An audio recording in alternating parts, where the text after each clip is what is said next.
Hello, c'est HR, votre chroniqueur. Alors ça y est, comme je suis en vacances, j'ai un peu plus de temps pour regarder des films et des séries. Et justement, je viens de regarder pour vous Heads of State, porté par Idris Elba et John Cena. Naturellement, je vais vous donner mon avis à chaud, sans vous spoiler. Est-ce que ce film d'action vaut vraiment le coup? Je vais vous le préciser dans la vidéo. Let's go!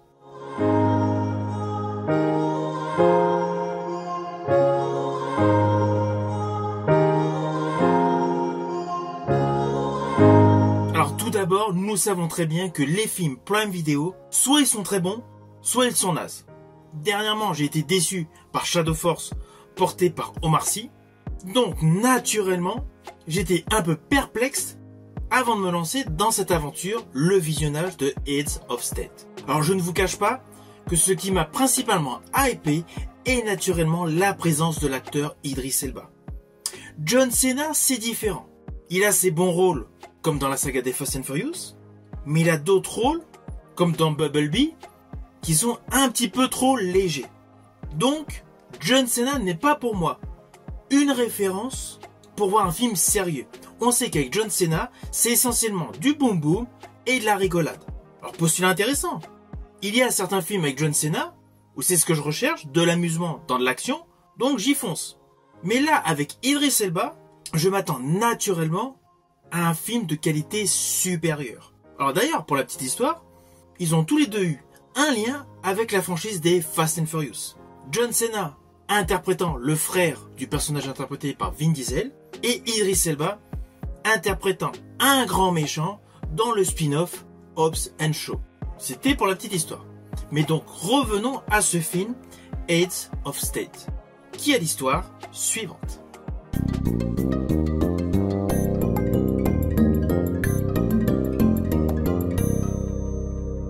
Alors l'histoire est extrêmement simpliste. Elle est surtout sujet à pas mal de scènes d'action et de rigolade. L'histoire nous présente un John Cena, star de Hollywood, qui se retrouve président des États-Unis, qui a épouse et enfant, et le personnage Idris Elba interprétant le Premier ministre anglais, vivant seul. Un homme beaucoup plus dans la logique politicienne et surtout qui a réellement été dans l'armée. Oui, je tiens à vous le dire dès le début, car il y a évidemment cette confrontation entre les deux individus. Il y en a un qui a fait partie de l'armée et il y en a un qui a joué au soldat au cinéma dans l'histoire. Implicitement, cela rajoute des côtés cocasses. À la suite de la scène d'ouverture, qui est plutôt pas mal, au cœur d'un lancer de tomates, il y a un trafic d'armes, alors dans l'histoire je crois me rappeler qu'il est des pays de l'Est, qui veut s'en prendre au système de protection militaire échelon. Par un concours de circonstances, le président américain et le premier ministre voyagent dans l'Air Force One, sont attaqués et se retrouvent perdus dans la forêt. Alors ne vous inquiétez pas, je n'irai pas plus loin sur les lignes scénaristiques, ce que je vous ai dit est présenté dans la bande-annonce. Tout comme dans la bande-annonce, vous découvrez le personnage interprété par Priyanka Chopra. Au tout début du film, on la voit mourir. Donc forcément, on se doute qu'elle portait un gilet pare-balles. Ce n'est pas du tout un spoil. Sinon, elle ne peut pas du tout être dans toutes les scènes d'action que vous voyez dans la bande-annonce. De ce fait, ne vous inquiétez pas, je ne vais pas du tout vous spoiler. Alors ceci dit, l'histoire est assez conventionnelle. Il y a un twist vers la fin qui est potentiellement prévisible. Pas se mentir, si vous avez vu pléthore de films d'espionnage, ce type de retournement de situation est classique. Mais pour le coup, c'est bien joué. Alors le film est principalement axé, on va pas se mentir, sur les scènes d'action. Elles sont de qualité, c'est évident. Il y a des explosions partout, il y a des cascades de folie tout le temps, des scènes totalement utopiques. Ne cherchez pas la faisabilité de ce que vous allez voir. Tout est totalement impossible. Mais cela assure un véritable spectacle. On sait que nous sommes dans le second degré. Mais en fait, au bout de quelques minutes de visionnage de ce film, on est pris dans un tourbillon. En fait, ce film est un réel manège. Il y a pas mal de sensations fortes. Et au fil de l'histoire, finalement, on est pris dedans. On sait que tout est cousu de fil blanc. On sait qui est principalement le méchant. On le devine aisément, avant le twist. On devine aisément que ce Buddy Movie, digne successeur des Armes Fatales et autres 48 heures, va permettre un rapprochement entre le président américain et le Premier ministre. C'est cousu de fil blanc. Mais c'est bien conçu Et surtout, tout ce qui entoure les scènes d'action colle parfaitement. Il y a pas mal de joutes verbales que j'ai trouvé superbes. On va pas se mentir, la joute verbale entre le personnage interprété par Idris Elba et John Cena dans l'avion avant qu'il saute, j'ai trouvé ça super. C'était bien monté.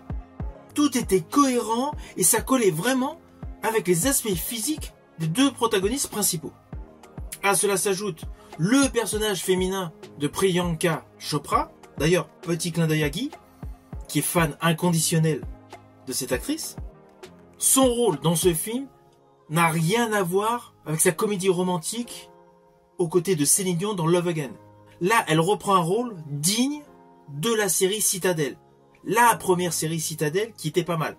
Implicitement, elle assure pas mal de scènes d'action et cela colle avec ce qu'on avait vu d'elle dans la série Citadel. Ceci dit, je tiens quand même largement à le préciser, la majorité des scènes sont totalement improbables. Mais c'est bien fait, c'est bien foutu. Alors il y a un effet de style que j'ai bien aimé, c'est lorsque son personnage raconte au président américain, au Premier ministre, ce qui lui est arrivé avant de se retrouver face à eux. Là on a un mini résumé flashback en images. C'est un montage incisif, c'est un montage survitaminé. Cette séquence est particulièrement attrayante.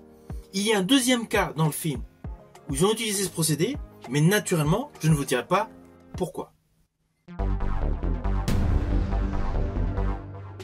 Alors principalement, ce qui m'a plu dans ce buddy movie, c'est justement le duo John Cena-Idris Elba. Il y a une véritable alchimie, pourtant ils sont totalement antagonistes au début de ce film. Ces deux acteurs combinent parfaitement un véritable choc des cultures. Alors, petit bémol dans le casting concernant le temps d'écran de Priyanka Chopra. J'estime que son personnage n'est pas assez édulcoré, n'est pas assez travaillé. Elle assure le job, elle colle parfaitement, surtout si vous avez vu la série Citadel sur Prime Video, mais j'aurais aimé davantage de présence à l'écran de cette actrice. Quant aux lignes de dialogue avec tout l'humour qui est intégré au fur et à mesure du déroulé de l'histoire, on pense aisément au duo Jackie Chan, Chris Tucker pour la trilogie Rush Hour. On est vraiment dans le même concept, dans le même délire. D'ailleurs, pour la petite histoire, sachez que cet été, je vous présenterai une chronique pour chacun des opus de cette trilogie Rush Hour. C'était pour la petite histoire. Ainsi, dans ce film, on retrouve une bonne dose d'action mélangée à de l'humour. Et même si c'est du second degré, même si les explosions sont frénétiques et les voitures totalement exceptionnelles, cela fonctionne à merveille. On est pris dedans. Je vous l'ai dit. Comme si on était dans un manège. En fait, cela fonctionne du début jusqu'à la fin. Il ne faut pas prendre ce film au sérieux. Il faut véritablement le prendre pour un film détente. Ce qui est l'attrait principal de la majorité des buddy movies.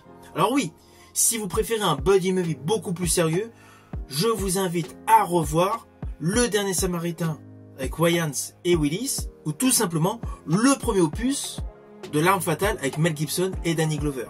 Là, c'était purement sérieux. Mais sinon, même dans Les Armes Fatales, l'humour s'est installé peu à peu au fil des volets avec la présence de Joe Pesci. Et bien là, dans ce buddy movie, le côté humoristique est installé dès le début. Et selon moi, cela rajoute du peps inattendu dans cet action movie. Alors c'est évident, c'est un film purement popcorn, mais il est divertissant et énergique. Et même s'il y a la notion de démanteler l'OTAN, des enjeux politiques extrêmement forts, nous sommes vraiment dans la déconnade. C'est pour cela que je vous invite tout simplement à découvrir ce film sur Prime Video. Alors au final, naturellement, c'est un film que je vous invite à découvrir. Si vous cherchez un film extrêmement sérieux, passez votre chemin. Mais si vous recherchez un film pour vous détendre, ce buddy movie, avec ce duo d'acteurs charismatiques, est fait pour vous. Si vous avez aimé ma vidéo, n'oubliez pas, petit pouce vers le haut, pensez au partage, mais surtout pensez à me mettre en commentaire si vous avez l'intention de découvrir ce film. Je vous dis à bientôt pour une prochaine vidéo.